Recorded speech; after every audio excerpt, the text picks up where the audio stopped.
Praise the Lord. प्रभु के नाम की स्तुति हो। आज हम पढ़ेंगे अय्यूब 15वां अध्याय। तब तेमानी एलीपज ने कहा, क्या बुद्धिमान को उचित है कि अज्ञानता के साथ उत्तर दे? वह अपने अंतःकरण को पूर्वी पवन से भरे। क्या वह निष्फल वचनों से व व्यर्थ बातों से वाद विवाद करे?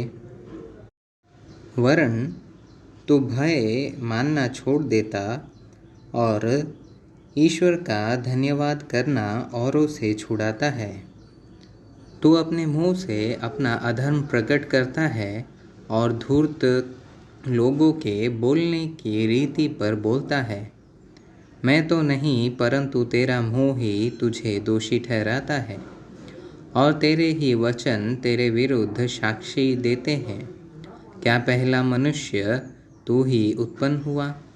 क्या तेरी उत्पत्ति पहाड़ों से भी पहले हुई? क्या तू ईश्वर की सभा में बैठा सुनता था? क्या बुद्धि का ठेका तू ही ने ले रखा है? तू ऐसा क्या जानता है जिसे हम नहीं जानते? तुझ में ऐसी कौन सी समझ है जो हम में नहीं?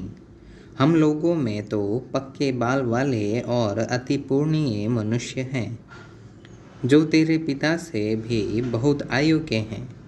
ईश्वर की शांतिदायक बातें और जो वचन तेरे लिए कोमल है, क्या ये तेरी दृष्टि में उचित है? तेरा मन क्यों तुझे खींच ले जाता है और तू आँख से क्यों सैन करता है? तू भी अपनी आत्मा ईश्वर के विरुद्ध करता है और अपने मुंह से व्यर्थ बातें निकलने देता है। मनुष्य है क्या कि वह निष्कलंक हो, और जो स्त्री से उत्पन्न हुआ वह है क्या कि निर्दोष हो सके? देख, वह अपने पवित्रों पर भी विश्वास नहीं करता और स्वर्ग भी उसकी दृष्टि में निर्मल नहीं है। फिर मनुष्य अधिक घिनौना और मलिन है, जो कुटिलता को पानी की नाई पीता है। मैं तुझे समझा दूंगा, इसलिए मेरी सुन ले। जो मैंने देखा है वरन उसी का वर्णन करता हूँ।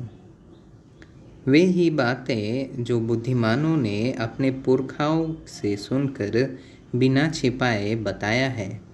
केवल उन्हीं को देश दिया गया था और उनके मध्य में कोई विदेशी आता जाता नहीं था। दुष्ट जन जीवन भर पीड़ा से तड़पता है और बलात्कारी के वर्षों की गिनती ठहराई हुई है। उनके कान में डरावना शब्द गूंजता रहता है। कुशल के समय भी नाशक उस पर आ पड़ता है। उसे अंधियारे में से फिर निकलने की कुछ आशा नहीं होती और तलवार उसकी घात में रहती है। वह रोटी के लिए मारा मारा फिरता है कि कहाँ मिलेगी। उसे निश्चय रहता है कि अंधकार का दिन मेरे पास ही है। संकट और दुर्घटना से उसको डर लगता रहता है। ऐसे राजा की नाई जो युद्ध के लिए तैयार हो, वे उस पर प्रबल होते हैं। उसने तो ईश्वर के विरुद्ध हाथ बढ़ाया है और सर्वशक्तिमान के विरुद्ध वह ताल ठोंकता है और सिर उठाकर और अपनी मोटी मोटी ढालें दिखाता हुआ घमंड से उस पर धावा करता है, इसलिए कि उसके मुंह पर चिकनाई छा गई है और उसकी कमर में चर्बी जमी है और वह उजाड़े हुए नगरों में बस गया है और जो घर रहने योग्य नहीं और खंडर होने को छोड़े गए हैं उनमें बस गया है। वह धनी न रहेगा और न उसकी संपत्ति बनी रहेगी और ऐसे लोगों के खेत की उपज भूमि की ओर न झुकने पाएगी। वह अंधियारे से कभी न निकलेगा और उसकी डालियाँ आग की लपट से झुलस जाएंगी और ईश्वर के मुँह की श्वास से वह उड़ जाएगा। वह अपने को धोखा देकर व्यर्थ बातों का भरोसा न करे, क्योंकि उसका बदला धोखा ही होगा। वह उसके नियत दिन के पहले पूरा हो जाएगा। उसकी डालियाँ हरी न रहेगी, दाख की नाई उसके कच्चे फल झड़ जाएंगे और उसके फूल जलपाई के वृक्ष से गिरेंगे। क्योंकि भक्तिहीन के परिवार से कुछ बन न पड़ेगा और जो घूस लेते हैं उनके तंबू आग से जल जाएंगे।